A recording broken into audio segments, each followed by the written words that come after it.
दोस्तों, जैसे जैसे दिल्ली का चुनाव नज़दीक होता जा रहा है, वैसे वैसे दिल्ली का चुनावी दंगल भी बोल सकते हैं मज़ेदार होता जा रहा है। ये इसलिए हो रहा है कि अभी अरविंद केजरीवाल का एक स्पीच जो है काफ़ी वायरल हो रहा है, जहाँ पे उन्होंने एक पर्ची लेकर स्टेज पर और काफ़ी उनके जो भी अपशब्द बोले गए हैं उनको उन्होंने बोला। इसके पहले ये मोदी जी कर चुके हैं, उन्होंने पर्ची तो नहीं लिया था, लेकिन उन्होंने बताया कि उनके लिए कैसे कैसे अपशब्दों का विपक्षी दलों ने इस्तेमाल किया।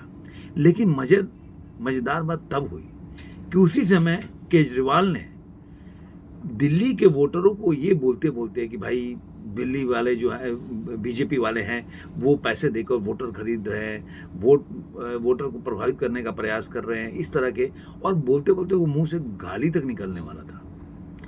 तो जिस चुनावी दंगल में केजरीवाल पहले वो ये बात करने का प्रयास कर रहे हैं कि लोग उनके बारे में, जो उनके विपक्षी लोग हैं, उनसे घबराए रहते हैं और इसलिए उनके लिए अपशब्दों का प्रयोग करते हैं, क्योंकि उनके पास उनसे जीतने का कोई और रास्ता नहीं है, इसलिए वो ऐसे अपशब्दों का प्रयोग करते हैं। और उसी में वो जो वोटर हैं उनको जागरूक करते करते, और वो मतलब उनके मुंह से ही अपशब्द निकलने को हो जाता है, और काफ़ी ऐसा नहीं कि बोलते नहीं हैं, काफ़ी बुरा बुरा बोलते हैं उनके बारे में, इस तरह से। तो अब इस पूरी चुनावी प्रक्रिया में मैंने जैसे बोला ना कि आपको धीरे धीरे सारे एनालिसिस करेंगे इस वीडियो में कि क्यों दिन प्रतिदिन ऐसा लग रहा है मुझे कि केजरीवाल जो है ये चुनाव जो है हारने जा रहे हैं। मैं नहीं बोल रहा हूँ, उनके एक्शन से, उनके जो चुनावी जो जनसभा कर रहे हैं, जो स्पीचेस दे रहे हैं, चाहे उनके पार्टी के लोग, वो सारा यही दर्शाता है कि इस बार चुनाव जो है केजरीवाल के लिए अच्छा नहीं होने वाला है। उसका कारण ये है, मैं पहले भी बताया फिर बता रहा हूँ, कि इस बार इसका सबसे बड़ा कारण है कि ट्रायंगुलर चुनाव होने जा रहा है, और ट्रायंगुलर चुनाव में बीजेपी को फायदा होगा और आम आदमी पार्टी को नुकसान होगा। और एक और उन्होंने जारी किया कि जिसमें कि जो संदीप दीक्षित हैं, उन्होंने इलेक्शन कमीशन को जो एक लेटर लिखा है, उसमें उन्होंने प्रवेश वर्मा का भी नाम का जिक्र किया है, जिसको उन्होंने बोले कि देखो सब मिले जुले कांग्रेस में मिलकर उनको हराना चाहती है। तो अब ये तो अलग विषय होगा, मैं पहले से ही बोल रहा हूँ कि वो कांग्रेस भी जानती है, बीजेपी भी जानती है, आम आदमी पार्टी भी जानती है कि जितना कांग्रेस वोट मिलेगा कांग्रेस को, उतना वोट को केजरीवाल का वोट कम होगा। ये सच्चाई है। वो बीजेपी के वोट में वो डेंट नहीं करेगी, चाहे कितना भी प्रयास कर ले। बीजेपी का वोट जो है 1% नीचे हो जाता है कहीं भी जहां चुनाव हारती है वहां भी, उससे ज्यादा उसके वोटों में कोई फर्क नहीं पड़ता। मैं ओवरऑल सारे चुनाव की बात कह रहा हूं। लेकिन जो अगर आम आदमी पार्टी हो गया या कांग्रेस हो गई, उसके वोट जो होते हैं, वोट जो वोटर होते हैं एक ही तरह के होते हैं, इसलिए दोनों एक दूसरे के वोटर को प्रभावित कर सकते हैं। और यही कारण है कि जितना मजबूती से कांग्रेस चुनाव लड़ेगी, उतना मजबूती से आम आदमी पार्टी हारेगी भी। तो मुझे ऐसा लग रहा है जो केजरीवाल का इस समय इस चुनाव में जिस तरह से वो काफी पैनिक दिख रहे हैं। देखिए, चुनाव का रिजल्ट क्या आएगा, मतदाता किसको वोट देगा, वो तो मतदाता जानता है। चुनाव का रिजल्ट 8 तारीख को आएगा तो पता चलेगा। लेकिन कोई भी व्यक्ति, ना एग्जिट पोल कर आजकल सही हो रहा है, ना ओपिनियन पोल सही हो रहा है, तो मेरे जैसे लोग कम से कम एनालिसिस करके एक्शन से बता सकते हैं कि भाई किसके जो दल है उसमें खलबली है।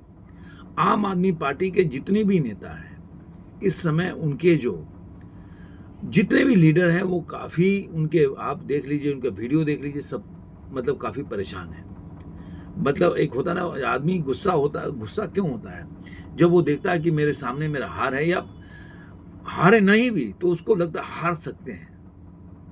मतलब यही एक बहुत बड़ा चीज़ है कि आप ये मानने लगो कि मैं हार सकता हूँ। हारो या ना हारो अलग बात होगी, लेकिन आपको ये डर सताने के कहीं हार जाऊंगा तो यही दर्शाता है कि इस बार के चुनाव में कम से कम आम आदमी पार्टी और केजरीवाल को लग रहा है क्या हार सकते हैं वो। और यही कारण है कि देखिए, अब रेवड़ी तो सब जगह से बट रहा है। केजरीवाल ने पहले शुरू किया था, आम आदमी पार्टी ने शुरू किया, तो उसमें है, कांग्रेस भी शामिल हो गई, बीजेपी भी शामिल हो गई। 2100 रुपये को 2500 किया, फिर 21,000 बोलने लगे। तो इस तरह के दोनों तरफ से रेवड़ी बढ़ रही है। अब ये जनता को सोचना है कि उनको काम चाहिए कि रेवड़ी चाहिए। पैसा कहीं आपको ऐसा नहीं मिल रहा है कहीं आसमान से टपक रहा है आपको मिल जाएगा। आप ही के टैक्स पेयर का पैसा आपको मिल रहा है, लेकिन उसके बदले आप दे क्या रहे हैं? अपना वोट जो 5 साल के लिए आप ऐसी सरकार चुनते हैं जो कि आपके लिए काम करता हो। लेकिन जब आप ही इसी रेस में लग जाएंगे, आप इसी चीज़ को कहीं खुले मंच से आकर आम जनता ये विरोध न करे कि हमें रेवड़ी नहीं, हमें काम चाहिए, और आप बोलेंगे कि जमुना भी साफ हो जाए, अस्पताल भी अच्छी हो जानी चाहिए, शिक्षा व्यवस्था अच्छी होनी चाहिए, सड़कें अच्छी होनी चाहिए, अगर सारी बसें अच्छी होनी चाहिए, सारी व्यवस्थाएं अच्छी होनी चाहिए, तो पैसा कहाँ से आसमान से टपकेगा? वो तो फिर वही मनमोहन सिंह वाली बात सही होगी, कोई जादू की छड़ी नहीं है। आप ही के टैक्स पेयर के पैसे को किस तरह से आपके लिए उपयोग किया जा सकता है, ये बड़ी बात है। लेकिन जब आप ही चाहते हो कि हमें फ्री में सब कुछ चाहिए, पानी भी फ्री में चाहिए, बिजली भी फ्री में चाहिए, 2100 रुपया या 2500 रुपया भी चाहिए, 21,000 रुपया भी चाहिए, तो ये सारी मुफ्त शिक्षा चाहिए, तो ये सब जब आप करोगे तो आखिर वो टैक्स के पैसा से, अभी देख रहा था मैं, इंडिया टुडे का रिपोर्ट था कि कितना पैसा, कितना इन जो रेवड़ियों में कितना करोड़ रुपया, कितने हजार करोड़ रुपए लग रहे हैं, जो कि वो दिल्ली में वो वहाँ के इंफ्रास्ट्रक्चर पे, उनके डेवलपमेंट पे खर्च हो सकता था। लेकिन ये जनता को सोचनी है और इसका विरोध भी करना है। मुझे लगता है कि जनता को जब भी ऐसी सरकारें अगर आके आपके गली मोहल्ले में अगर वोट इस मुद्दे पर मांगती है कि आपको बिजली, तो उनका विरोध करना चाहिए।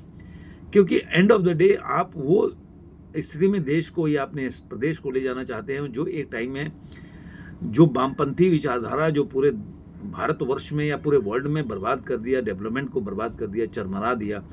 क्योंकि हर चीज़ को फ्री में बांटोगे तो फिर टैक्स का पैसा जाएगा कहाँ, उससे काम कैसे होगा? आप पश्चिम बंगाल का अभी भी देख रहे हैं कि वहाँ पे डेवलपमेंट की क्या स्थिति है। एक टाइम में देश की राजधानी उसको माना जाता था, आज के टाइम में उसकी क्या स्थिति है आपको पता है। उसके आगे क्या है देखिए, आज के टाइम में उत्तर प्रदेश एक कुछ साल पहले तक उसको वहाँ पे जाने में लोग घबराते थे। आज देखिए डेवलपमेंट के हालत में वो, मतलब कितनी बड़ी इकोनॉमी में आज भारत को सपोर्ट कर रही है, इकोनॉमिक व्यवस्था में, आर्थिक स्थिति में। तो ये आपके ऊपर डिपेंड करता है कि आप किस तरह की व्यवस्था चाहते हैं। तो ये तो एक बात रह गई। दूसरी की मैंने बोला कि जिस तरह से केजरीवाल है, अभी उनका जो जिस तरह से उनके भाषण आ रहे हैं वो, और इसमें सबसे बड़ी बात है कि जो 23 तारीख से 14 रैली करने वाले हैं, 23 जनवरी से शुरू हो जाएगा और एक दिन में बताया जा रहा है कि 4 रैली करेंगे योगी आदित्यनाथ। तो उनकी रैली से आम आदमी पार्टी में एक अलग तरह की खलबली मची हुई है। तो ये खलबली दर्शाता है, और उनके बारे में जो आज कल में देखेंगे कि जिस तरह से जितने भी आम आदमी पार्टी के लोग हैं योगी आदित्यनाथ के पीछे लगे, क्योंकि वो जानते हैं कि योगी आदित्यनाथ कितने ज़्यादा वोटर को प्रभावित किए हैं और कर सकते हैं।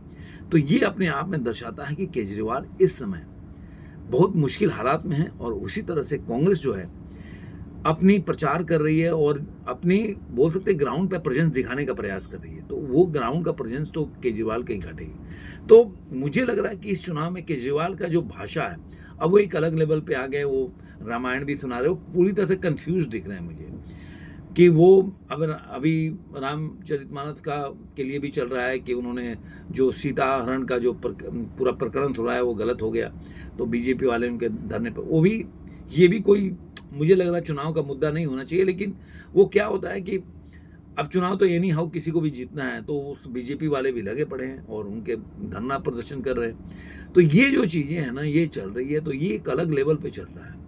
और मुझे लग रहा है कि ये सब दर्शाता है कि इस समय बीजेपी की हालत थोड़ा ठीक है, और जो आम आदमी पार्टी है उसकी हालत मुझे खस्ता दिख रही है। तो ज़्यादा दिन दूर नहीं है, 4 तारीख को वोटिंग हो जाएगा और 8 तारीख को रिजल्ट आ जाएंगे।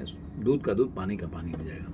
लेकिन एंड ऑफ द डे मैं वीडियो के अंत में ज़रूर बोलूँगा कि केजरीवाल इस समय मुश्किल दौर से गुजर रहे हैं।